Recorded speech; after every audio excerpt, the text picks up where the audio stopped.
हमको थ्योरम दिया हुआ है and angle in a semi circle is a right angle, कि किसी भी एक सेमी सर्कल के अंदर एक एंगल होगा जो कि राइट एंगल होगा, ठीक है। तो मान लेते हैं ये हमारे पास एक सेमी सर्कल है, इसको कंप्लीट कर दो, ये सपोज कर लो ओरिजिन है हमारे पास, ये बी पॉइंट है, ये ए पॉइंट है, तो बी ओ ए क्या डिनोट करता है, डायमीटर ऑफ सेमी सर्कल, ओ क्या है, ओरिजिन है, ठीक है। अगर हम ओ ए वेक्टर को सिंपली ए वेक्टर से डिनोट करते हैं तो ओ बी वेक्टर को क्या लिख सकते हैं, minus of A vector, direction opposite है, ओ क्या है, सेंटर है, तो ओ ए लेंथ और ओ बी लेंथ बराबर बनने वाले हैं, ठीक है। मान लेते हैं कोई भी एक पॉइंट यहाँ पे पी है और ओरिजिन से इसको मिला लेते हैं, ठीक है। तो ओ पी जो वेक्टर बन रहा है मान लेते हैं उसको एक आर वेक्टर के बराबर, ठीक है। अब क्या करते हैं, इसमें कंस्ट्रक्शन करते हैं, ठीक है। तो मान लेते हैं हमने ए से एक लाइन ड्रॉ किया कहाँ तक, पी की तरफ, ठीक है। तो ये जो आपके पास एक ए पी वैक्टर बन रहा है, सपोज कर लो ये जो ए पी वैक्टर बन रहा है वो क्या ए से पी की तरफ है, ठीक है। और क्या करते हैं, बी से पी की तरफ भी लाइन ड्रॉ करते हैं, तो ये क्या एक बी पी वैक्टर बन रहा है जो बी से पी की तरफ है, ठीक है। तो ये जो एंगल बन रहा है ये वाला, ये 90 डिग्री होगा, ये बात हमको प्रूव करनी है, कौन सा angle, B P A, angle B P A क्या है, 90 डिग्री है, ये बात हमको प्रूव करनी है, ठीक है।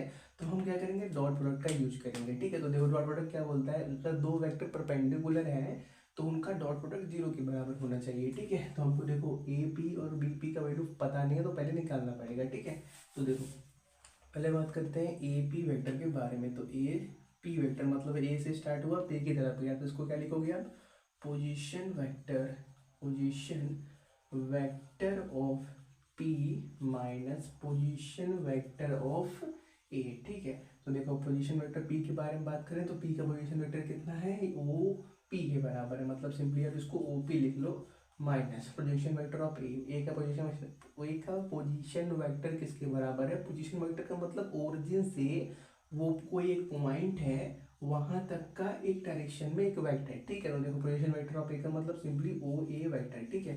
तो ओ पी वेक्टर किसके बराबर हम लिखा था, आर के बराबर, ओ ए वेक्टर का मतलब सिंपली ए के बराबर, ठीक है। तो हमारे पास ए पी का वैल्यू कितना आ गया, सिंपली आर वेक्टर माइनस का ए वेक्टर, ठीक है। अब क्या करते हैं, बी पी के बारे में बात करते हैं। तो बी पी के वेक्टर के बारे में बात करते हैं तो ये क्या निकलेगा, position vector of P minus projection vector of B, ठीक है। तो पोजीशन वेक्टर ऑफ पी क्या है, सिंपली ओ पी के बराबर है, ओ पी के बराबर है। अब पोजीशन वेक्टर ऑफ बी के बारे में बात करें तो कितना बराबर है, वो ओ बी के बराबर है, ठीक है। तो मतलब क्या आर माइनस ओ बी का वैल्यू किसके बराबर है, माइनस ऑफ ए वेक्टर का, मतलब सिंपली क्या ये हो गया आर प्लस ए वेक्टर, ठीक है।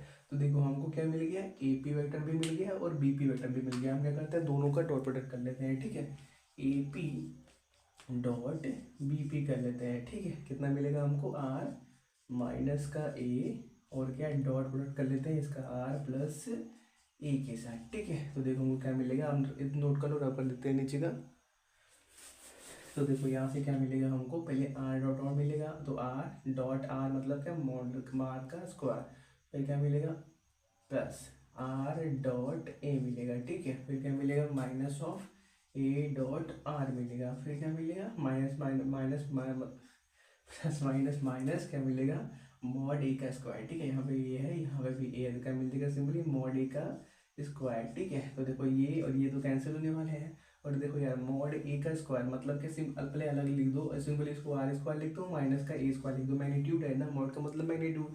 तो देखो आर क्या है, आर हमारे पास था रेडियस, क्योंकि हमने सेंटर से एक लाइन लिया था, और ए क्या है, ए भी तो रेडियस है क्योंकि वो भी सेंटर से लिया गया एक लाइन है, तो कहने का मतलब ये दोनों भी बराबर, तो लिख देना हाफ, सिंस जो आपका आर है और वो क्या है ए के बराबर है, तो यहाँ से क्या आ जाएगा, ये भी कैंसिल हो जाएगा, हमको क्या मिल जाएगा, 0 मिल जाएगा। तो देखो दो वेक्टर, एक वेक्टर ए पी और एक वेक्टर बी पी, इनका डॉट प्रोडक्ट 0 के बराबर मिला, मतलब ये जो एंगल है बी पी ए कितना होना चाहिए था, 90 डिग्री। तो यही प्रूफ हो गया कि किसी भी सेमी सर्कल के अंदर एक एंगल कितना होता है, राइट एंगल मतलब 90 डिग्री होता है।